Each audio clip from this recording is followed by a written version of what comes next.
Hello students. तो आज हम ग्लाइकोलाइसिस साइकिल कर रहे हैं। ग्लाइकोलाइसिस साइकिल मीनिंग क्या होता है ग्लाइकोलाइसिस का? देखो, ग्लाइकोलाइसिस का मीनिंग होता है ग्लूकोज एंड लाइसिस मीन्स टूटना, मीन्स ग्लूकोज का टूटना।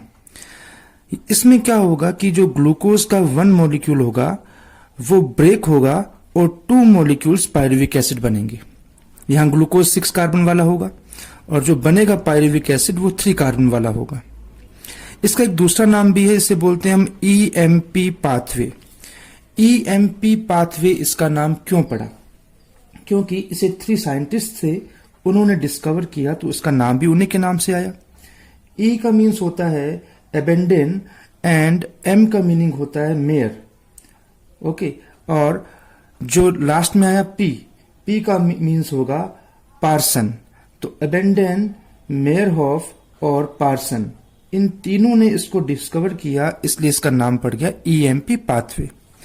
ये जो ग्लाइकोलाइसिस या ईएमपी पाथवे है ये कॉमन होता है, चाहे वो एरोबिक रेस्पिरेशन हो चाहे वो एनारोबिक रेस्पिरेशन हो। यानी इसके लिए ऑक्सीजन की रिक्वायरमेंट नहीं है। ये ऑक्सीजन हो तो भी ठीक है, ऑक्सीजन नहीं हो तो भी ये होगा। हाँ, एनर्जी की बात करेंगे तो वहां एनर्जी में डिफरेंस जरूर आएगा, बाकी प्रोसेस ऐसी ही रहेगी।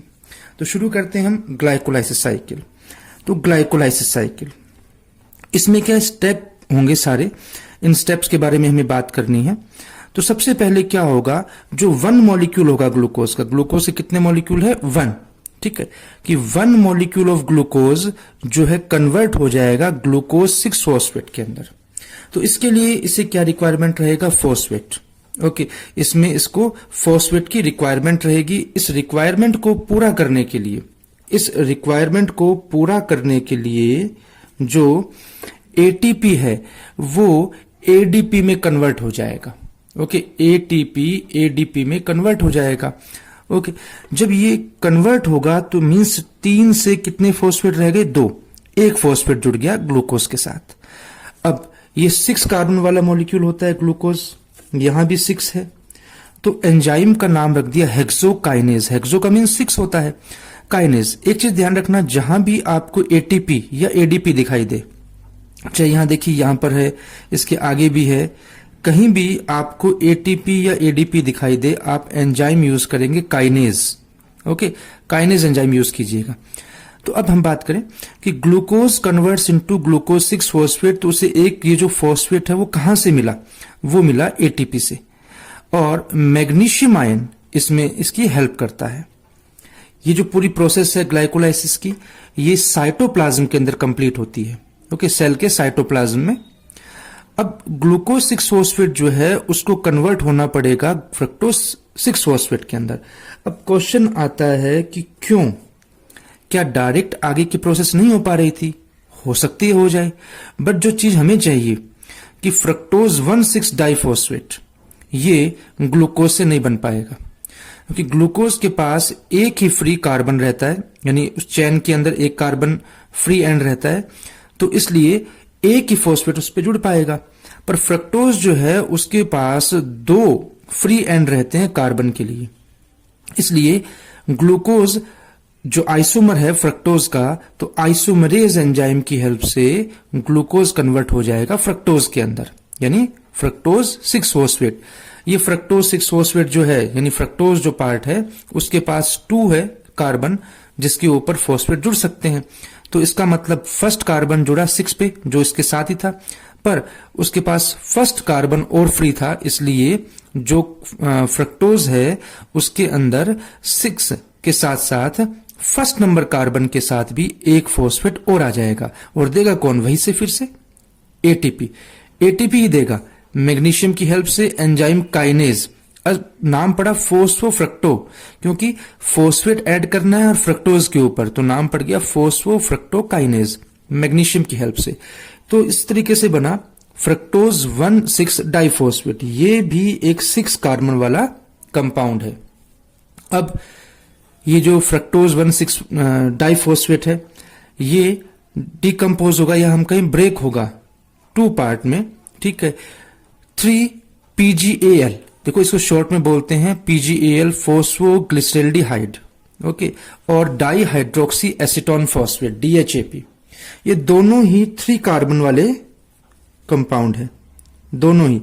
अब तक जो था वो 1 मॉलिक्यूल चल रहे थे, ग्लूकोज का 1 मॉलिक्यूल 1 मॉलिक्यूल 1 मॉलिक्यूल आया।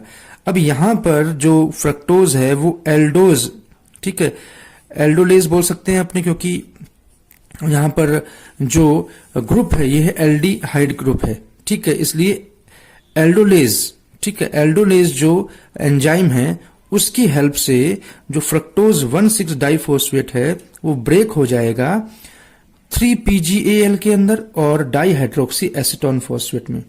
ये दोनों एक दूसरे के आइसोमर है जो आपस में कन्वर्ट हो सकते हैं, एक दूसरे में कन्वर्ट हो सकते हैं। तो डाईहाइड्रोक्सी एसीटोन फॉस्फेट हम बता रहे हैं कि 3-PGAL में कन्वर्ट हो गया।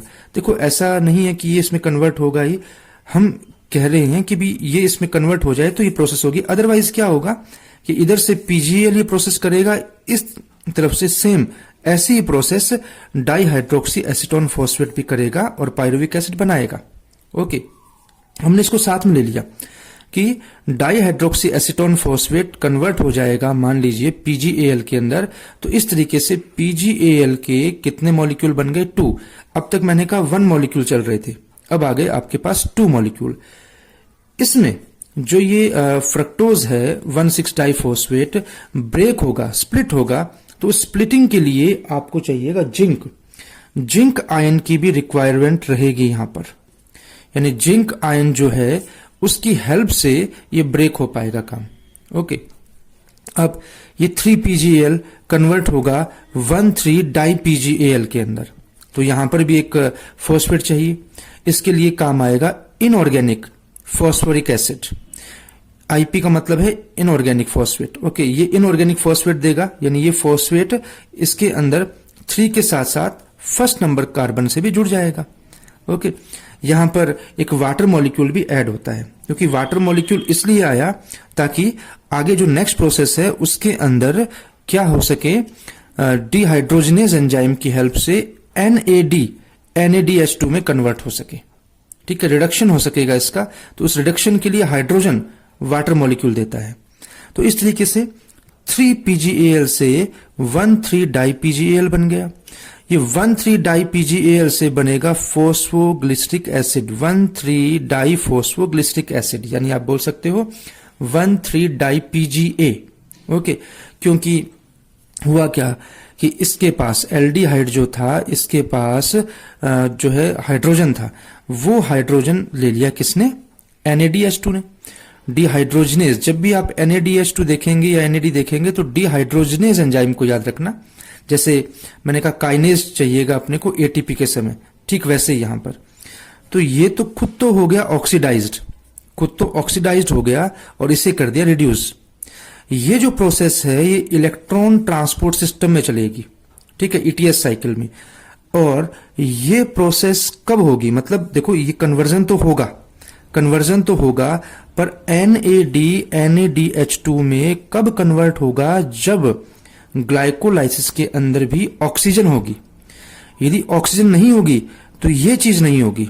बस यही डिफरेंस है कि जो अपने कहें एरोबिक और एनारोबिक के अंदर, जो एरोबिक होगा उसके अंदर ये जो स्टेप है इसके अंदर NADH2 फॉर्मेशन होगा, और जो एनारोबिक होगा उसमें ये फॉर्मेशन नहीं होता है। ओके, तो उसी से जो है ATP का डिफरेंस आ जाता है उसमें। तो इस तरीके से 1,3 डाई-PGAL से 1,3 डाई-PGA बना, और अब 1,3 डाई-PGA से बनेगा 3-PGA। तो देखो एक फॉस्फेट निकल गया, एक फॉस्फेट 1 नंबर कार्बन वाला निकल गया। अब निकल गया तो कोई ना कोई तो उसे रिसीव करेगा, कोई ना कोई तो लेगा उसको। तो कौन लेगा? ADP, यानी ADP उस फॉस्फेट को रिसीव करेगा और ATP में कन्वर्ट हो जाएगा। एक ने एक फॉस्फेट छोड़ा, मॉलिक्यूल थे 2, तो इसका मतलब 2 ADP 2 ATP में कन्वर्ट हो जाएंगे, ठीक है। ट्रांसफॉस्फोराइलेज एंजाइम, क्योंकि देखो फॉस्फोराइलेशन का मतलब होता है ATP का ADP में कन्वर्ट होना। ये ट्रांस उल्टा हो गया है, ये उल्टा हो गया, इसलिए ट्रांसफॉस्फोराइलेज एंजाइम यहां काम आएगा। अब 3-PGA से 2-PGA बनेगा, इसमें काम आएगा म्यूटेज एंजाइम। जिससे जो अपने कहें कि जो 3 नंबर कार्बन पे फॉस्फेट था वो 2 नंबर कार्बन पे पहुंच जाएगा इसके। अब 2PGA जो है वो इनोलेज एंजाइम की हेल्प से कन्वर्ट हो जाएगा 2-फॉस्फोइनोल पायरुविक एसिड के अंदर, यानी इनोलेशन बोल देते हैं अपने इसको, ठीक है। अब ये 2-फॉस्फोइनोल पायरुविक एसिड कन्वर्ट हो जाएगा 2 पायरुविक एसिड के अंदर, यानी 2 मॉलिक्यूल पायरुविक एसिड यहां बन गए। जब ये बनता है तो ये फिर से एक फॉस्फेट ग्रुप है वो निकलेगा। एक फॉस्फेट को कौन रिसीव करेगा? एडीपी। यहां पर 2 मॉलिक्यूल है तो 2 एडीपी 2 एटीपी में कन्वर्ट हो जाएंगे। साथ ही साथ एंजाइम काम आएगा kinase, pyruvic kinase. Magnesium ion, potassium, even MN manganese ion भी यहां हेल्प करता है इसके अंदर। तो इस तरीके से हम कहें कि जो ग्लूकोज का 1 मॉलिक्यूल है वो पायरुविक एसिड के 2 मॉलिक्यूल्स में कन्वर्ट हो जाता है। तो इससे फायदा क्या हुआ? हाँ, तो इससे हमें बेनिफिट क्या मिलेगा, हम उसके बारे में बात कर रहे थे, ठीक है। कि देखो अपने सोचें कि अरे यार ये तो ग्लूकोज जो है ना उसका अपने कहीं स्प्लिटिंग हो रहा है। 6 कार्बन वाले थे शुरुआत में, फिर 3 कार्बन वाले, ये सब 3 कार्बन वाले हैं मॉलिक्यूल सारे के सारे, ये बन गया। तो फिर जब हमें एनर्जी बनानी थी तो फिर ये एटीपी खर्च क्यों किया? देखो कोई भी बिजनेस होता है उसमें जब तक हम लोग कोई इन्वेस्टमेंट नहीं करते तब तक हमें प्रॉफिट नहीं मिलता। तो ये एक तरह से यहां पर इन्वेस्टमेंट रहेगी एटीपी की। 2 मॉलिक्यूल ऑफ एटीपी यहां खर्च होंगे और 2 एटीपी खर्च करके हम लोग कितने एटीपी गेन कर लेते हैं ये देखिए आप कि भी 1 और 2 एटीपी यहां खर्च हुए। एक तो ग्लूकोज 6 फॉस्फेट, फ्रक्टोज 1,6 डाइफॉस्फेट के बीच में।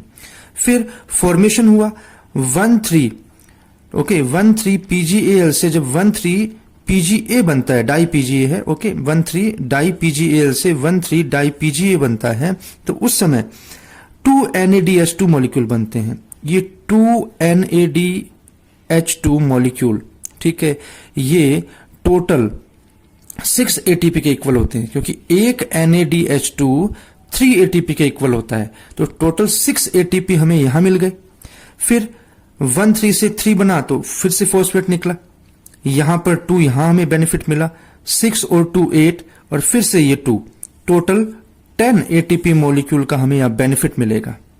10 का बेनिफिट होगा और 2 जो है वो हमें खर्च करने पड़ेंगे। It means net 8 ATP molecule हमें ग्लाइकोलाइसिस से मिलता है यदि ये एरोबिक रेस्पिरेशन हो तो। एनएरोबिक रेस्पिरेशन होता है तब उसमें क्या फर्क होता है? एरोबिक और एनएरोबिक में क्या डिफरेंस है, हम उसकी बात कर रहे हैं। तो एनएरोबिक रेस्पिरेशन जो होता है उसके अंदर ये स्टेप नहीं होता, यानी यहां 6 ATP नेट आप कम कर दीजिए तो टोटल आपके पास बचेंगे 2 ATP, क्योंकि 4 बनेंगे, 2 खर्च होंगे, तो नेट 2 ATP का आपको बेनिफिट हो जाएगा। अब ये था ग्लाइकोलाइसिस। तो इस तरीके से चाहे एरोबिक रेस्पिरेशन हो चाहे एनरोबिक रेस्पिरेशन हो, ग्लाइकोलाइसिस प्रोसेस से जो टिश्यू होते हैं और सेल्स होती हैं उनमें एनर्जी बनती है, वो एनर्जी अपनी गेन कर लेते हैं, ठीक है। तो ये सब चीजें कहाँ प्रोसेस होगा? पूरे का प्रोसेस होगा साइटोप्लाज्म के अंदर। ओके, तो आज का टॉपिक आपको समझ में आया होगा। तो इसी तरीके से आप हमारे जो वीडियोस हैं उनसे बने रहें और जरूर आप चैनल जो है उसको लाइक शेयर और सब्सक्राइब करना ना भूलें। उसको जरूर जो है सब्सक्राइब करें ताकि आगे की जो वीडियोस हैं वो आपको लगातार मिल सकें।